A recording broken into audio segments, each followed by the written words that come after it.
இந்த நாள் வந்து ஒரு ரம்ஜான் நாள். இந்த நாளில் வந்து நீங்கள் எல்லாம் தொலைக்காட்சி பத்திரிகையால் வந்ததில் ரொம்ப ரொம்ப ரெட்டிப்பு மகிழ்ச்சி. அதற்கும் மேலாக என்னுடைய அருமை தம்பி மாஸ்டர் ராபர்ட் அவர்கள் படத்தில் நான் ஏற்கனவே பண்ணியிருக்கேன். இந்த படத்தில் நான் பண்ணுறேன். இது ஒரு டைட்டில் ரொம்ப வித்தியாசமாக இருக்குது. நான் தான் நிறைய டைட்டில் வைப்பேன், நான் இவர் வச்சுட்டார் இன்றைக்கி. இந்த பூஜையில் நான் கலந்துக்கல ரொம்ப ரொம்ப சந்தோஷம். நெடுநாளாக நான் உடல்நிலை சரியில்லாமல் இன்றைக்கி நல்ல நிலைமையில் வந்திருக்கேன். எல்லோரும் அப்படி இப்படின்னு எனக்கு சொன்னாங்க. அதெல்லாம் தாண்டி நானும் வருவேன்னு வந்துட்டேன். கண்டிப்பாக உங்களுடைய ஆதரவுலாம் எனக்கு வேணும். இதற்கு மேலாக என்னுடைய அருமை தம்பி வினோத், விஜய் முரளி சார், சங்கர் கணேஷ், வையாபுரி இவங்கெல்லாம் எனக்கு முழு ஆதரவு கொடுத்து இந்த திரைப்படத்தை மிகச்சிறந்த திரைப்படமாக, மிகப்பெரிய வெற்றி படமாக நீங்கள் எல்லாம் கொடுக்கணும். அப்படி இல்லைன்னு நான் கொடுத்துட்றேன், ஒன்றும் கவலைப்படல.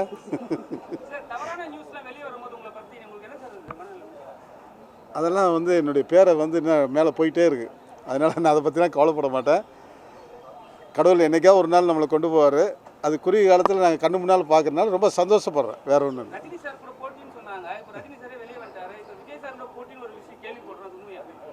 கண்டிப்பாக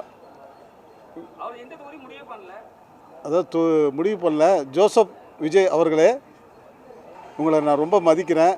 என்னுடைய கூட பிறந்த தம்பி மாதிரி தான் உங்கள்கிட்ட நான் ஒரு 9 குரு ஆடியோ லாஞ்சில் உங்களை நான் சந்தித்தேன். நம்ம 2 பேரும் ஒரு அரை மணி நேரம் தனியாக உட்காந்து பேசணும். அப்போ நீங்கள் சொன்னீங்க எனக்கு உலகம் பூரா ஃபேனு, ஆனால் எங்கள் வீட்டில் என் பையன் உங்கள் ஃபேனுன்னு சொல்லி ரொம்ப சந்தோஷப்பட்டீங்க. நானும் ஹாப்பியாக இருந்தேன். ரொம்ப அமைதியாக இருந்தவர் இன்றைக்கி பார்த்தா மேடையில் பயங்கரமான டைலாக்கு, பயங்கரமான வசனம் இதெல்லாம் பேசுகிறாரு. களத்துக்கு வாங்க, களத்துக்கு வந்தால் தான் இதுவுமே வெற்றி தோல்வியை நிர்ணயிக்க முடியும். எடுத்தோன்னே இல்லை, அதாவது பேசுகிறது வந்து மேடையில் பேசணும். அவர் டைலாக் மாதிரி இங்கிட்டு அங்கிட்டு போகிறாரு வராரு, வீரபாண்டி கட்டுரமாமா வசனம்லாம் பேசுகிறாரு. அது வந்து அந்தளவுக்கு வந்து மக்கள் பாதி பேர் ஏற்றுக்கலாம். கூட்டம் எனக்கு கூட தான் கூடுது. கூட்டத்தை வச்சு எதுவுமே நம்ம கவனிக்க முடியாது. எனக்கும் ரசிகர்கள் ஏகப்பட்ட பேர் இருந்தாங்க. நானும் கட்சி ஆரம்பிக்கணும் ரொம்ப தீவிரமாக முயற்சி எடுத்தேன். கடைசியில் என்ன சூழ்நிலையோ தள்ளிடுச்சு. அதனால் என்னுடைய அருமை தம்பி எங்கே நின்னாலும் 26 எங்கே நின்னாலும் அவர் எதிர்த்து நிற்க நான் தயாராக இருக்கிறேன். அவர் தயாரான்னு கேட்டுங்க. கட்சியில் ஆரம்பிக்க மாட்டேன். பெரிய கட்சி கூப்பிட்டா கண்டிப்பாக அவங்க சார்பாக நிற்பேன். இல்லை சுயேட்சையா நின்று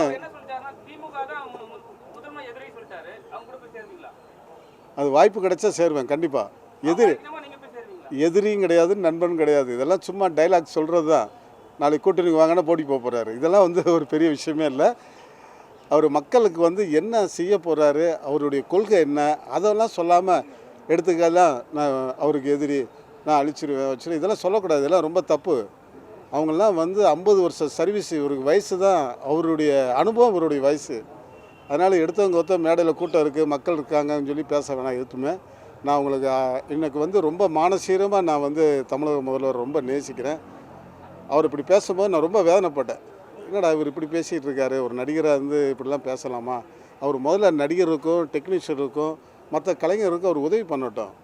அதை விட்டுவிட்டு நான் மக்களுக்கு அதை செய்கிறேன் இதை செய்கிறேன்னு சொல்கிறாரு. அது முதல்ல செய்யணும்.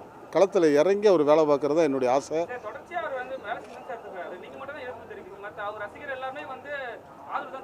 கண்டிப்பாக அவர் ரசிகர் ஆதரவு தருவாங்க, எனக்கு ரசிகர் எனக்கு ஆதரவு தருவாங்க.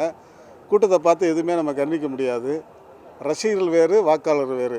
அதனால் கூட்டம் இருக்குது. எனக்கு கூட்டம் அவ்வளோ கூட்டம், இவருக்கு மேலே கூட்டம் இருந்தது. நானும் கட்சி ஆரம்பித்தேன், நானும் எம்பியாக நின்னேன். அதுவும் போல் அவருடைய தந்தை எஸ்.ஏ. சந்திரசேகர் ப்ரொடியூசர் கவுன்சில் தலைவராக இருந்தார். நான் எதிர்த்து நின்னேன். இப்போ அவர் மகன் ஜோசப் விஜய் எதிர்த்து நான் நிற்க தயாராக இருக்கிறேன்.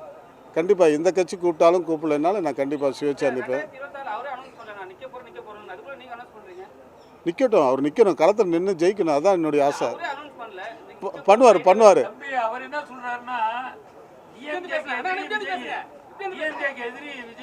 ஆமாம் ஆமாம், எதிரி கிடையாது.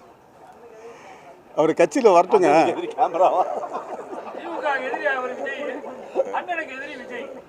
கண்டிப்பாக அதான் எதிரினா அரசியல் ரீதியாக அதான், மற்றபடி எதிரிலாம் ஒன்றும் கிடையாது. அதில் நடந்துறது.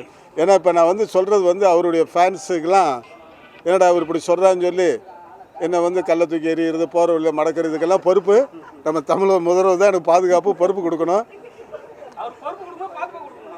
என்ன தம்பி? பாதுகாப்பு கிடையாது. ஏதோ உயிருக்கு அச்சுறுத்தல், திடீர்னு ஃபோன் வரும், திடீர்னு மிரட்டுவாங்க. எனக்கு ஏகப்பட்ட பேர் மிரட்டியிருக்காங்க, கடத்தியிருக்காங்க.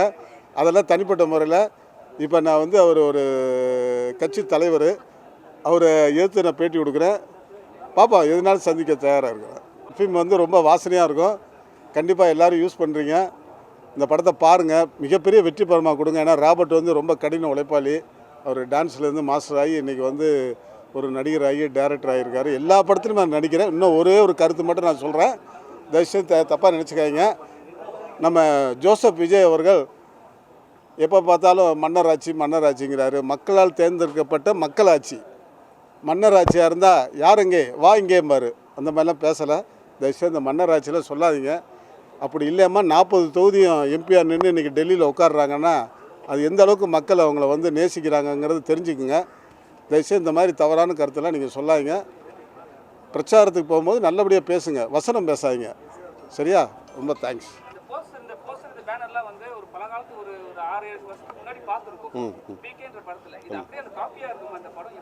இல்லை அது வேறு, இது வேறு, டோட்டலாக முழுக்க வேறு தான். இது டைரக்டர் இந்த கான்செப்ட் சொன்னார், அந்த படத்தில் இது ஒரு மேட்டர் இருக்குது, இந்த விஷயம் இருக்குனால சரி ஒத்துக்கிட்டேன், நல்லா இருக்குங்க.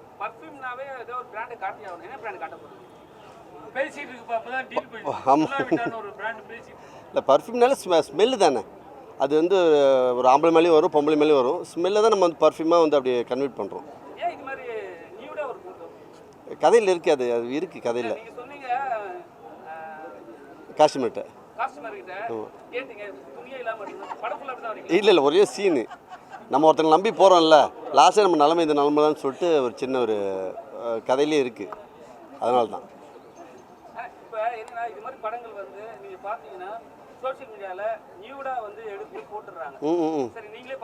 ஆமாம் ஆமாம் அவங்களுக்குலாமா தப்பானது அது ரொம்ப. இப்போ இந்த பொண்ணு மேட்டர்லாம் நிறைய விஷயம்லாம் பார்த்துட்டு இருந்தேன். அந்த இஏன்னு வந்து மேட்டர்னால துணி இல்லாமல் காட்டுறது டக்கு டக்குன்னு பண்ணிடுறாங்க. தவறான செய்தி தான். அவங்க அம்மா அப்பா அந்த மாதிரி காமிச்சா கூட நம்ம ஒத்துக்கலாம். நீங்கள் ஊரா விட்டு பொண்ணை தான் காமிச்சிட்ருக்கேன் அந்த மாதிரி. ஸோ அது தவறான ஒரு இது தான். ஆமாம் கண்டிப்பாக. Okay okay. ஒரு பொண்ணு பயப்படும்ல, ஸ்டேஷன் போனாலே நம்ம ஆளுங்க தெரியும்ல, போலீஸ்னாலே என் தராசு மாதிரி. ஸோ அதனால் அவங்க அப்படி சொல்லியிருப்பாங்க.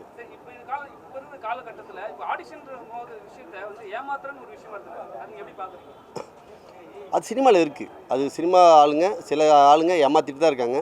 நீங்கள் தான் தவிர்க்கணும். அது உண்மையாக பொய்யான்னு சொல்லி எடுத்தோமா கவுத்தமான்னு சொல்லி நம்பிடாதீங்க யாருமே. அது டைரக்டர் ஆகட்டும், அது சங்கர் சார் யாராக இருந்தாலும் நம்பிடாதீங்க. ஃபஸ்ட்டு உள்ளே பிக்கிறீங்க. டக்குன்னு ஒரு பொண்ணு ஏமாந்துருது, ஒரு அசிஸ்டன்ட் டைரக்டர் நம்பி தானே. ஸோ அதனால் நம்பாதீங்க.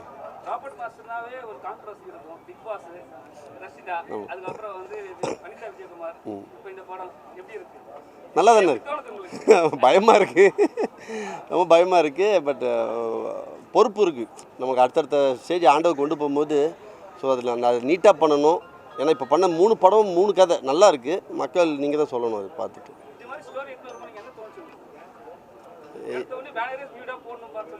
ஆமாம் ஆமாம் பிடிச்சிருந்தது எனக்கு. இது ஃபஸ்ட்டு நம்ம கமல் சார் காமெடி கட்டி அவர் தான் ஃபஸ்ட்டு காமெடி கட்டும்போது அது பெருமையாக இருந்துச்சுல. இது அந்த மாதிரி சீனு பார்க்க எப்படி இருக்குது. பர்ஃப்யூம் ஒரு வித்தோட்டாக்கலாம் நமக்கு தப்பாக தோணும்.